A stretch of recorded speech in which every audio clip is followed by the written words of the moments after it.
नाड़ीर अर्थ कौन नाड़ीर काम कौन नाड़ी अर्थ गोटे पथ नुह कि तार काम कौन ना प्रवाह पथ नाड़ी अर्थ होची प्रवाह पथ कौन पदार्थ बा कौन शक्ति बा कौन जिनिसर प्रवाह को प्रवाह पथ को नाड़ी बोली कहती बुझिपार ना नहीं नाड़ी अर्थ होची प्रवाह पथ जो नल बा जो नली रे किसी प्रवाह हम अच्छा जो नल रे गैस जाऊँगी गैस सिलिंडर जो नल जाऊ ना कि साकू कि नाड़ी कहवा ताकू कहवा गैस बाष्प नाड़ी बा वायु नाड़ी जाऊे तो कौन वायु नाड़ी ना हो अच्छा तुम मोटर जो पानीटा जाऊँगी ताकू कि नाड़ी कहवा जल नाड़ी बुझीपार तो सरल हिसाब से मुझे बुझुची सी ये वायु नाड़ी सी है जल नाड़ी एवं बुझीपार कि से भितर आम शरीर भितर 5 प्रकार नाड़ी अच्छी 5 प्रकार नाड़ी अच्छी किसी ना गोटे पृथ्वी नाड़ी गोटे जल नाड़ी गोटे अग्नि नाड़ी गोटे वायु नाड़ी गोटे शून्य नाड़ी ये नाड़ी भेदटा केवल विषम बाबा कर कौटी अच्छे मुझे कहीपरि पृथ्वी नाड़ी क्या कहती ना पृथ्वी अर्थ मोटालिया पदार्थ स्थूल पदार्थ जो नाड़ी जीवासवा करे पृथ्वी नाड़ी कहवा तुम भात डाली तरकारी एगुड़ा सब स्थूल पदार्थ खाऊच से कौ नाड़ी रे मुखरे खाऊच मल द्वारा बाहर जाऊँटा को कहुए पृथ्वी नाड़ी है पौष्टिक नली कहुए जो नाड़ी रे स्थूल पदार्थ मुखर गति करके जाकि मल द्वार बाटे बाहर जाए सेटा है पृथ्वी नाड़ी अच्छा आउ कौन जल नाड़ी जो नाड़ी तरल पदार्थ प्रवाहित हो जल नाड़ी मूत्र रक्त बीर्य ओज कफ एगुड़ाक जो नाड़ी जाऊँगी सेटा जल नाड़ी पृथ्वी नाड़ी जल नाड़ी हो गला ना आउ कौन अग्नि नाड़ी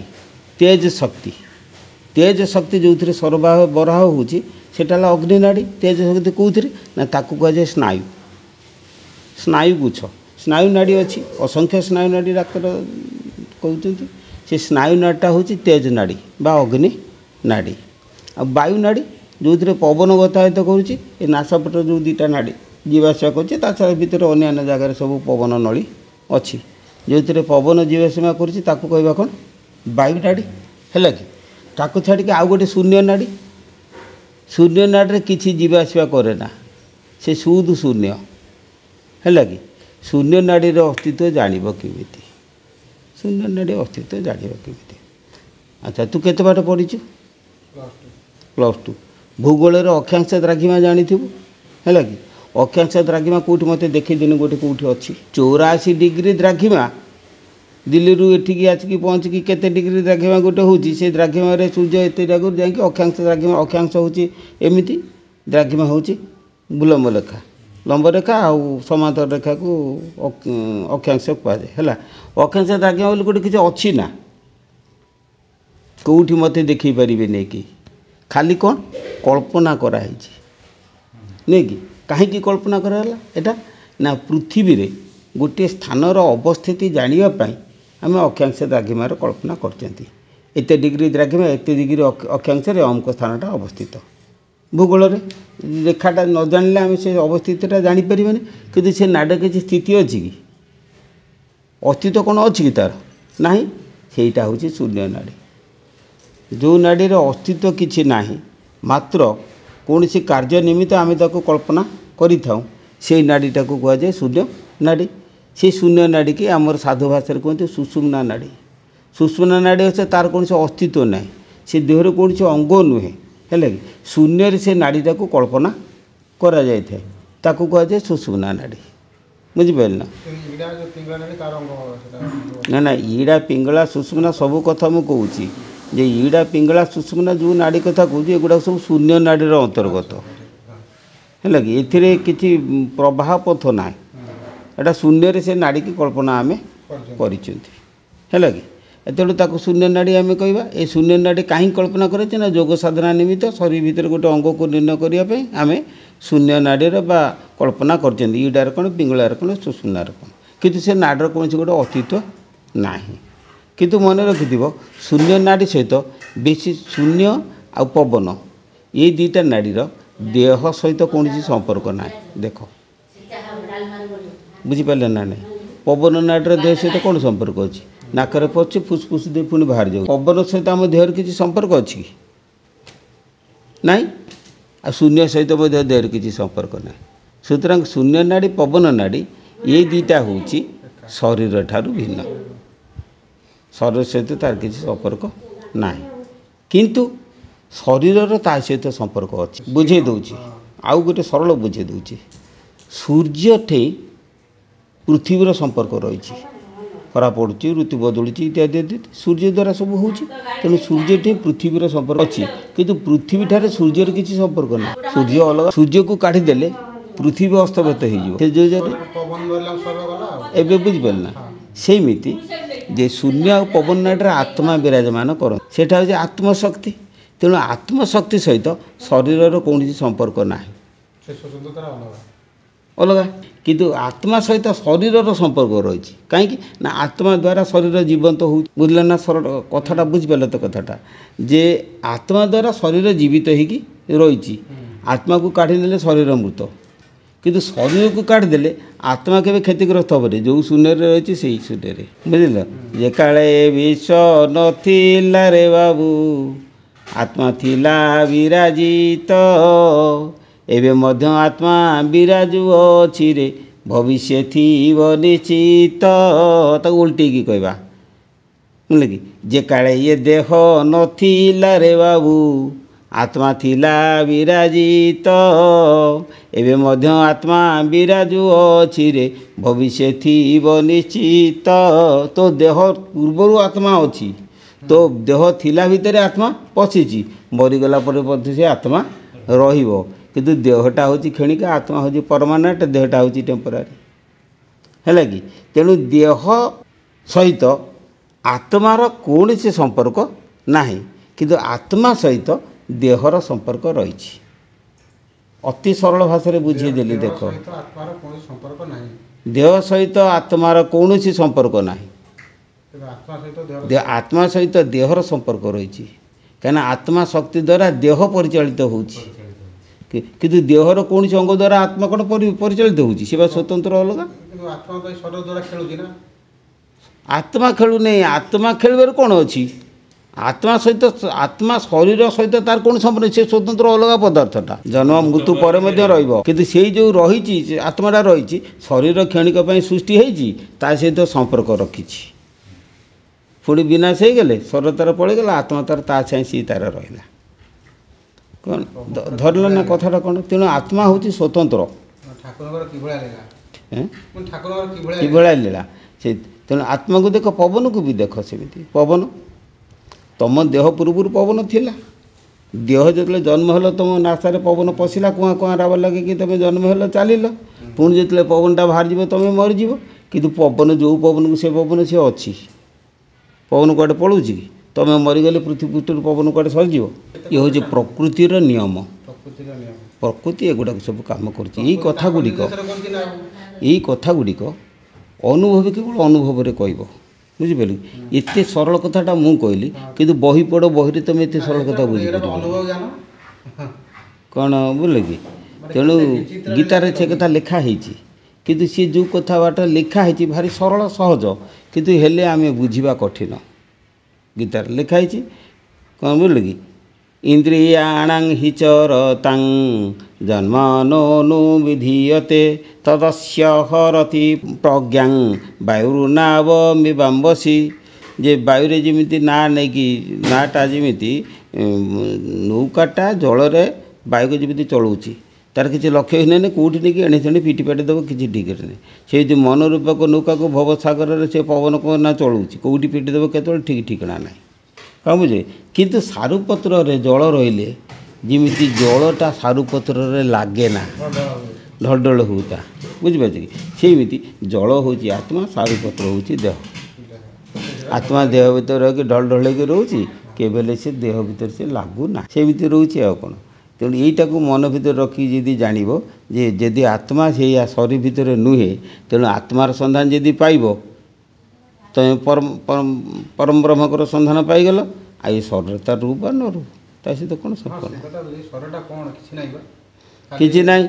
କିନ୍ତୁ ଆସିକି ଦିନେ ଦୁଇ ଦିନ ଦେଖିନି କି ବାବା ମୋ ଆଣ୍ଠୁ ଧଇଲାଣି, ବାବା ମୋ ଗୁଣ୍ଡ ବିନ୍ଧୁଛି। ଷଡ଼ଯନ୍ତ୍ର ତୁ ଯନ୍ତ୍ରୀ, ଅହଂ ଯନ୍ତ୍ର ତୁ ଅଙ୍ଗ ଯନ୍ତ୍ରୀ, ମମ ଦୋଷ ନବିଦ୍ୟ କହୁଛି ବା, ଦେଖୁଛୁ ନା ବା କହୁଛି। ପୁଣି କ'ଣ କୁହନ୍ତୁ କୁହନ୍ତୁ କ'ଣ ଘଟଣା ତ ବା କହିସାରିଲେଣି ସବୁ, ପୁଣି ଆଉ କ'ଣ କହିବି ଅଧିକା। ଏ ନାଟଟା କେଉଁ ବାଟେ ଯାଇଛି ତୁ ଦେଖୁନୁ, ତୋ ନାକ ବାଟେ ତୋ ଦେହରେ ଅଛି ତୁ ଜାଣିପାରୁନୁ ନା, ନାଟଟା ତୋ ଦେହରେ ଅଛି ତୁ ଜାଣିପାରୁନୁ ନା କୁଆଡ଼େ ଯାଇଛି କ'ଣ କରୁଛି। ତ ମେରୁଦଣ୍ଡ ତଳେ, ମେରୁଦଣ୍ଡ ତଳେ, ମେରୁଦଣ୍ଡ ଯେଉଁଠି ଶେଷ ହେଇଛି ତା ବାହାରେ ମୂତ୍ରମଳ ଦ୍ୱାର ମଝିରେ ଗୋଟେ ଚକ୍ର ରହିଛି, ତା ନାଁ ହେଲା ଆଧାର ଚକ୍ର, ବୁଝିଲେ କି। ତା ତଳକୁ ରହିଛି ଆଧାର ପଦ୍ମ। ଏଗୁଡ଼ାକ ଏତେ କେତେ କହିବି ତୋତେ, ବର୍ତ୍ତମାନ ଗୋଟେ 2 ଘଣ୍ଟା ଲାଗିବ, ହେଲା କି। ତେଣୁ ପବନ ନାଡ଼ି ସହିତ ଯିଏ ସମ୍ପର୍କ ରଖେ ତାକୁ କୁହାଯାଏ ଚକ୍ର। ଶୂନ୍ୟ ନାଡ଼ି ସହିତ ଯିଏ ସମ୍ପର୍କ ରଖେ ତାକୁ କୁହନ୍ତି ପଦ୍ମ। ଶୂନ୍ୟ ନାଡ଼ିରେ ଯେଉଁ ଶକ୍ତି କେନ୍ଦ୍ର ତାକୁ କୁହାଯାଏ ପଦ୍ମ। ପବନ ନାଡ଼ିରେ ଯେଉଁ ଶକ୍ତି କେନ୍ଦ୍ର ତାକୁ କୁହାଯାଏ ଚକ୍ର। ତେଣୁ ଚକ୍ରକୁ ଚିନ୍ତିଲେ ପଦ୍ମକୁ ପାଇବୁ, ପଦ୍ମକୁ ଚିନ୍ତିଲେ ଚକ୍ରକୁ ପାଇବୁ। କାହିଁକିନା ଶୂନ୍ୟ ଓ ପବନ ଦୁଇଟା ପାଖାପାଖି ଜିନିଷ, ହେଲା। ପଦ୍ମ ଗୁଡ଼ିକ ମେରୁଦଣ୍ଡ ଭିତରେ ଅଛି। ଆଧାର ପଦ୍ମ ମେରୁଦଣ୍ଡ ବାହାରେ, ଲିଙ୍ଗ ପଦ୍ମ ମେରୁଦଣ୍ଡ ଭିତରେ ଲିଙ୍ଗ ମୂଳରେ, ବୁଝିଲେ କି। ମଣିପୁର ପଦ୍ମ ତା ଉପରକୁ, ଅନାହତ ପଦ୍ମ ତା ଉପରକୁ, ବିଶୁଦ୍ଧ ପଦ୍ମ ତା ଉପରକୁ, ଆଉ ଲଲାଟ ପଦ୍ମ ଲଘୁ ମସ୍ତିଷ୍କ ଭିତରେ। ଏଇଟା ହେଇଗଲା ନା। ଆଉ ସେମିତି ଚକ୍ର କରେ, ଲଲାଟ ଚକ୍ର ଏଇଠି ଭ୍ରୁ ମଧ୍ୟରେ,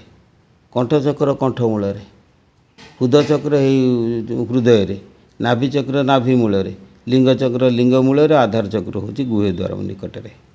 ବୁଝିଲି ନା। ଚକ୍ର କ'ଣ ପବନ କ'ଣ ଆଉ କହିନି ବା, ବୁଝିପାରିଲ। ଗୁହ୍ୟ ଦ୍ୱାର ନିକଟରେ ଆଧାର ଚକ୍ର, ଲିଙ୍ଗ ମୂଳରେ ଲିଙ୍ଗ ଚକ୍ର, ହେଲା କି। ଆଉ ନାଭି ମୂଳରେ ନାଭି ଚକ୍ର, ଅନାହତ ମଝିରେ ସେଠି ହେଉଛି ଛାତିରେ ଅନାହତ ଚକ୍ର, କଣ୍ଠରେ ବିଶୁଦ୍ଧ ଚକ୍ର, ଲଲାଟରେ ଲଲାଟ ଚକ୍ର, 6ଟା ଚକ୍ର ହେଲା। ଆଉ କିନ୍ତୁ ସେଇ ଚକ୍ର ହେଉଛି କ'ଣ, ପବନ ଦ୍ୱାରା ଚକ୍ରଟା ଖେଳୁଛି। କିନ୍ତୁ ପଦ୍ମଟା କହୁଛି କ'ଣ ନା, ସେଇ ଚକ୍ର ତଳକୁ, ଆଧାର ଚକ୍ର ତଳକୁ ଆଧାର ପଦ୍ମ, ହେଲା କି। ଲିଙ୍ଗ ଚକ୍ର ଯେଉଁଠି ରହିଛି ତା ସିଧାରେ ଡାମ୍ପୁଣଟେ ଫୁଟେଇ ଦେ, ଯେଉଁଠି ମେରୁଦଣ୍ଡରେ ଠେକିଲା ସେଇଟା ହେଉଛି ଲିଙ୍ଗ ପଦ୍ମ, ବୁଝିଲେ କି, ସ୍ୱାଧିଷ୍ଠାନ ପଦ୍ମ। ଆଚ୍ଛା, ନାଭିରେ ଡାଫୁଣ ଫୁଟା ଯେଉଁଠି ପହଞ୍ଚିଲା ମେରୁଦଣ୍ଡ ଭିତରେ ସେଇଟା ହେଉଛି ମଣିପୁର ପଦ୍ମ। ସବୁ ସିଧା ସିଧା। ଅନାହତ ଚକ୍ରରେ ଯେଉଁଟା ଭର୍ତ୍ତି କରିଦେବୁ ନେଇକି ଯେଉଁଠି ପହଞ୍ଚିଲା ସେଇଟା ଅନାହତ ପଦ୍ମ। କଣ୍ଠ ଚକ୍ରରେ ଭର୍ତ୍ତି କଲେ ବିଶୁଦ୍ଧ ଚକ୍ର ବିଶୁଦ୍ଧ ପଦ୍ମ। ଆଉ ଲଲାଟ ଚକ୍ର ସିଧାରେ ଲଲାଟ ପଦ୍ମ, ସବୁ ସିଧାରେ ସିଧାରେ। ଚକ୍ର ଯେଉଁଠି ପଦ୍ମ ସେଇଠି, ବୁଝିପାରିଲ। ଚକ୍ର ହେଉଛି ବାୟୁର ଖେଳ, ପଦ୍ମ ହେଉଛି ଶକ୍ତିର ଖେଳ। ସ୍ନାୟୁ ନୁହେଁ, ସ୍ନାୟୁ ସହିତ ସ୍ନାୟୁକୁ ପ୍ରଭାବିତ କରେ, କିନ୍ତୁ ସେ ଶୂନ୍ୟରେ ଖେଳ ସେଟା, କ'ଣ ବୁଝିପାରିଲ। ଆଚ୍ଛା, ପଦ୍ମ ଦେଖ ସ୍ଥିର, ପଦ୍ମଟା ସ୍ଥିର ଜିନିଷ ନୁହେଁ କି, ଚକ୍ରଟା ଘୂର୍ଣ୍ଣନ ଜିନିଷ। ତେଣୁ ଶୂନ୍ୟରେ ଯେଉଁ ପଦ୍ମ ରହିଲା ସେ ସ୍ଥିର, ତାର ଚଳତ ନାହିଁ। କିନ୍ତୁ ଚକ୍ରରେ ଯେଉଁ ପବନ ହେଲା ସେ ଘୂର୍ଣ୍ଣାୟମାନ। ପବନ କେମିତି ଘୁରୁଛି, ବାସ୍ ଖଣ୍ଡିଆଭୂତ ଯେତେବେଳେ ଘୁରୁଛି, ଦେଖ ଖଣ୍ଡିଆଭୂତରେ କ'ଣ ହୁଏ ନା, ଚାରିକରରେ ପବନ ବୋଲି ମଝିଟା ହେଉଛି ଶୂନ୍ୟ, ଗାତ ଭଳିଆ ହୁଏ ନା। ଏମିତି ଏଇ ଚକ୍ର ଗୁଡ଼ାକ ସବୁଠି ପବନ ବୁଲୁଛି, ମଝିରେ ରହିଛି ଶୂନ୍ୟ, ମଝିରେ ଶୂନ୍ୟ ରହିଲା ପବନ। ନାଭି ଚକ୍ର ଘୁରିଲା, ମଝିରେ ଯେଉଁ ଶୂନ୍ୟଟା ରହିଲା ସେ ଶୂନ୍ୟ ସହିତ ମେରୁଦଣ୍ଡର ମଣିପୁର ପଦ୍ମର ସମ୍ପର୍କ ରହିଛି। ତା'ମାନେ ମେରୁଦଣ୍ଡର ଶକ୍ତି କେନ୍ଦ୍ର ସେ ଆସିକି ଚକ୍ରରେ ପହଞ୍ଚିକି ସେ ପବନକୁ ଘୂର୍ଣ୍ଣନ କରୁଛି, ବୁଝିପାରିଲେ ନା। ମେରୁଦଣ୍ଡ ଭିତରେ ଯେଉଁ ପଦ୍ମର ଶକ୍ତି ସିଏ ଆସିକି ଚକ୍ର ମଝିରେ ଘୂର୍ଣ୍ଣନ କରିକି ପବନକୁ ଘୁରୁଉଛି। ତେଣୁ ୟା ନାଁ ହେଲା ଚକ୍ର, ତା ନାଁ ହେଲା ପଦ୍ମ। ଚକ୍ର ଯେତେବେଳେ ଘୁରୁଛି ତାର ଗୋଟେ ସ୍ପନ୍ଦନ ରହିଛି, ଧ୍ୱନି ରହିଛି। ସେ ଧ୍ୱନିଟା ହେଉଛି ଶବ୍ଦ, ଧ୍ୱନି ରହିଛି। ତେଣୁ ଏଠି ବି କେତେକ ଧ୍ୱନି ରହିଛି, ମେରୁଦଣ୍ଡ ଭିତରେ ବି ଧ୍ୱନି ରହିଛି, ସବୁଆଡ଼େ ଧ୍ୱନି, ଶବ୍ଦ ସହିତ ସବୁଆଡ଼େ ବା ସବୁଆଡ଼େ ସ୍ପନ୍ଦନ ହେଉଛି, ହେଲା। ଆଉ ତେଣୁ ଇଡ଼ା ନାଡ଼ି, ବୁଝିଲେ କି, ବାମ ପାଦ ତଳୁ ବାହାରିଛି, ବାମ ପାଦ ତଳ ମଝିରୁ ବାହାରିକି ପଛପଟ ଦେଇକି ଆସିଲା, ହଁ କଥା କହୁଛି, ଆସିଲା, ଆସି ସାରିକି ଗୁହ୍ୟ ଦ୍ୱାର ପାଖରେ ଆଧାର ଚକ୍ରରେ ପହଞ୍ଚିଲା। ହଁ ହଁ ହଁ, ସେଇଠୁ ପିଙ୍ଗଳା ନାଡ଼ି ଏପଟରୁ ଆସିଲା, ଏଇ ଗୋଇଠି ଦେଇକି ପଛପଟ ଦେଇକି ଆସିକିରି ସେଇଠି ଗୁହ୍ୟ ଚକ୍ର ପାଖରେ ଦୁଇଟା ଆଙ୍କେ ମିଶିଗଲା, ଇଡ଼ା ପିଙ୍ଗଳା ମିଶିଗଲା। କିନ୍ତୁ ଆମର ଯେତେବେଳେ ସାଇ ଟୀକା ହୁଏ ଗୋଟେ ପଟ ଇଏ ହୁଏ ତାମାନେ ଗୋଟେ ନାଡ଼ୀର ଅଚଳ ହେଲେ ସେ ଆମେ କହୁ ସେଇଥିରେ ସାଇ ଟୀକା ସିଏ ହୁଏ। ଗୁହ ଚକ୍ର ପାଖରୁ ପୁଣି ପ୍ରସାରିତ ହେଇଗଲେ ବାଁରେ ବାଁକୁ ଡାହାଣକୁ ଲିଙ୍ଗ ଚକ୍ର ପାଖରେ ପୁଣି ଯାଇ ମିଶିଗଲେ ଏଇ ଆସିଲେ ଏଠି ପହଞ୍ଚିଗଲେ ସେ ସିଆଡ଼ୁ ପଳେଇଲେ ଇଆଡ଼ୁ ପଳେଇଲା ପୁଣି ଉପରକୁ ଗଲେ ପୁଣି ସିଏ ସିଆଡ଼ୁ ଗଲା ପୁଣି ଉପରକୁ ଗଲେ ଏମିତି ସାପ ଭଳିଆ ଇଏ ଗଲା ସିଏ ଗଲା ଦୁଇଟା ହଁ ମିଶିକି ଯାଇକିରି କେଉଁଠି ପହଞ୍ଚିଲେ ଆଜ୍ଞା ପଦ ପାଖରେ ପହଞ୍ଚିଲେ। ଆଜ୍ଞା ପଦ ପାଖରେ ପୁଣି ସେଠୁ କ୍ରସ୍ କରିଗଲେ ବାଁ ପଟରେ ଗଲେ ଏ ମୁଖ ଯେଉଁ କର୍ଣ୍ଣମୂଳ ମଧ୍ୟ ଦେଇକି ସିଧା ଆସିକିରି ବାଁ ଭୁରୁ ଉପରେ ଦେଇକି ସିଧା ଆସିକିରି ଏଠି ପହଞ୍ଚିକି ଡାହାଣ ନାସାପୁଡ଼ାରେ ବାହାରିଗଲା। ପୁଣି ବାଁ ପଟରେ ସବୁ କ୍ରସ୍ ହେଇକି ଏଠି ଆସିଲା ଡାହାଣ ପଟରେ ହେଲା ଏଠି ପହଞ୍ଚିକି ପୁଣି ବାଁ ପଟରେ ବାହାରିଗଲା ସବୁ ଛକି ବା ଏଠି ଛକି ସେଠି ବି ଛକି ଇଏ ହେଲା ଇଡ଼ା ନାଡ଼ି ଏଟା ହେଲା ପିଙ୍ଗଳା ନାଡ଼ି। କ'ଣ ବୁଝିପାରିଲେ ନା ନାଡ଼ି ତ ଇଡ଼ା ପିଙ୍ଗଳା ସୁଷୁମ୍ନା ତିନିଟା ସୁଷୁମ୍ନା ନାଡ଼ି ତ ଅଲଗା କଥା ସିଧା ନୁହେଁ ସୁଷୁମ୍ନା ନାଡ଼ି ସିଧା କେମିତି ହେଲା ସୁଷୁମ୍ନା ନାଡ଼ି ସେଇଠୁ ସେଇ ଆଜ୍ଞା ପଦ୍ମ ଯେଉଁ ରହିଲା ସେଇଠୁ ଦୁଇ ଭାଗ ହେଲା ଗୋଟେ ଭାଗ ଖପୁରି ତଳେ ହୁଣ୍ଡାଟା ତୁ କିଛି ବୁଝିପାରୁନ ମୁଁ ବା କହିଲି ମୂଳରୁ କହୁଛି ତ ଯେଉଁ ଆଧା ପଦ ପାଖରୁ ତିନିଟା ନାଡ଼ି ବାହାରିଲା ଇଡ଼ା ପିଙ୍ଗଳା ଦୁଇ କରରେ ଗଲା ନା ସୁଷୁମ୍ନା ନାଡ଼ି ମେରୁଦଣ୍ଡ ଭିତରେ ପଶିଲା ମେରୁଦଣ୍ଡ ଭିତରେ ପଶିକି ଗୋଟେ ଆଜ୍ଞା ପଦ୍ମ ପାଖରେ ପହଞ୍ଚିଲା ସେଇଠି କ'ଣ ସେ ଦୁଇ ବାଟ ହେଲା ଗୋଟିଏ ଭାଗ ଖପୁରି ତଳେ ଯାଇକିରି ଶିଖା ପାଖ ଦେଇକିରି ଆସିକି ଦୁକୁଦୁକି ପାଖରେ ପହଞ୍ଚିଲା ଆଉ ଗୋଟେ ଭାଗ ମସ୍ତିଷ୍କ ଭିତରେ ପଶିକି ଦୁଇ କର୍ଣ୍ଣମୂଳରେ ପ୍ରବେଶ କଲା ଦୁଇ ଛୋଟ ଜିଭା ପାଖକୁ ଆସିଲା ସେଇଠୁ ଉଠିକି ଦୁଇ ସାମୁଜାନ୍ତ ମଧ୍ୟରେ ପଶିଲା ସେଇଠୁ ପୁଣି ନାସାଗ୍ରକୁ ଗଲା ନାସାଗ୍ର ଉପରେ ଦେଇ ଆସି ନାସାମୂଳରେ ପହଞ୍ଚିଲା ପୁଣି ନାସାମୂଳରେ ପହଞ୍ଚିକି ସେଇଠୁ କ'ଣ କଲା ନା ସିଏ ସିଧା ଉପରକୁ ଗଲା ଉପରକୁ ଯାଇକି ଲଲାଟ ଚକ୍ର ପାଖରେ ପହଞ୍ଚିଲା। ଏ ତତ୍ତ୍ୱ ମୁଁ ଗ୍ୟାରେଣ୍ଟି ଦେଇ କହୁଛି ତମ ଗୁରୁ କ'ଣ ଆଉ କିଏ କ'ଣ ଏ ତତ୍ତ୍ୱ କେବଳ ମୋ ରିସର୍ଚ୍ଚରୁ ମୁଁ ବାହାର କରିଛି ଆକଳାନନ୍ଦ କାବ୍ୟତୀତ କଲେ ମୁଁ କହୁନି କାହାକୁ ମୁଁ ଅହଙ୍କାର କରି କହୁନି ଯେ ଫଣ୍ଡା କ୍ଲିୟର କୌଣସି ଓଡ଼ିଶାରେ କୌଣସି ଲୋକର ଫଣ୍ଡା କ୍ଲିୟର ନାହିଁ। ପୁଣି ଚିତ୍ରା ବଜ୍ରା ବ୍ରହ୍ମା ତୁ ଯେତେବେଳେ ଆସିଲୁ ସୁଷୁମ୍ନା ନାଡ଼ି ଆଧାର ଚକ୍ରରୁ ଆସିଲା ବଜ୍ରା ନାଡ଼ି ଲିଙ୍ଗ ଚକ୍ରରୁ ଯାଇକି ପୁଣି ମେରୁଦଣ୍ଡ ଭିତରେ ତା ଭିତରେ ପଶିଲା ଚିତ୍ରା ନାଡ଼ି ନାଭି ଚକ୍ରରୁ ପୁଣି ବଜ୍ରା ଭିତରେ ଯାଇ ପଶିଲା ସୁଷୁମ୍ନା ବଜ୍ରା ଚିତ୍ରା ତିନିଟା ଉପର ତଳ ହେଇକି ଯାଇକି ଲିଙ୍ଗ ପାଖରୁ ବାହାରିଲା ବଜ୍ରା ସୁଷୁମ୍ନା ଭିତରେ ବଜ୍ରା ପଶିଲା ସୂକ୍ଷ୍ମ ନଳୀ ସୁଷୁମ୍ନା ବଜ୍ରା ଦୁଇଟା ଯେତେବେଳେ ନାଭି ଚକ୍ରକୁ ଆସିଲା ଚିତ୍ରା ନାଡ଼ି ପୁଣି ବଜ୍ରା ଭିତରେ ପଶିଲା ତେଣୁ ସୁଷୁମ୍ନା ମୋଟା ବଜ୍ରା ଟିକେ ସରୁ ସୁଷୁମ୍ନା ତାଠାରୁ ଆହୁରି ସରୁ ଏ ତିନିଟା ଆଗେ ସିଧା ମିଶିକି ଯାଇକି ବିଶୁଦ୍ଧ ଚକ୍ର ଉପରେ ମିଶିଗଲେ ମିଶିକି ଗୋଟେ ଛୋଟ ନାଡ଼ିରେ ଉପରକୁ ଗଲେ ସେ ନାଡ଼ିଟି ନାଁ ହେଉଛି ବ୍ରହ୍ମ ନାଡ଼ି ସେ ନାଡ଼ିଟା ବା ହେଉଛି ବିଶୁଦ୍ଧ ଚକ୍ର କଣ୍ଠ ଚକ୍ର ଉପରେ ବିଶୁଦ୍ଧ ଯେଉଁ ତିନିଟା ନାଡ଼ି ମେରୁଦଣ୍ଡ ଉପରେ ମିଶିଗଲେ ମିଶିକି ଗୋଟେ ସରୁ ନାଡ଼ି ହେଇଗଲେ ସେ ନାଡ଼ିଟା ଯାଇକି ଆଜ୍ଞା ପଦ୍ମରେ ପହଞ୍ଚିଗଲା ଲଘୁ ମସ୍ତିଷ୍କରେ ବୁଝିପାରିଲ ଏଇଟା ତ ନାଡ଼ି ତତ୍ତ୍ୱ ଆଉ କଲେ ପାଇବ ନ କଲେ କେମିତି ପାଇବ।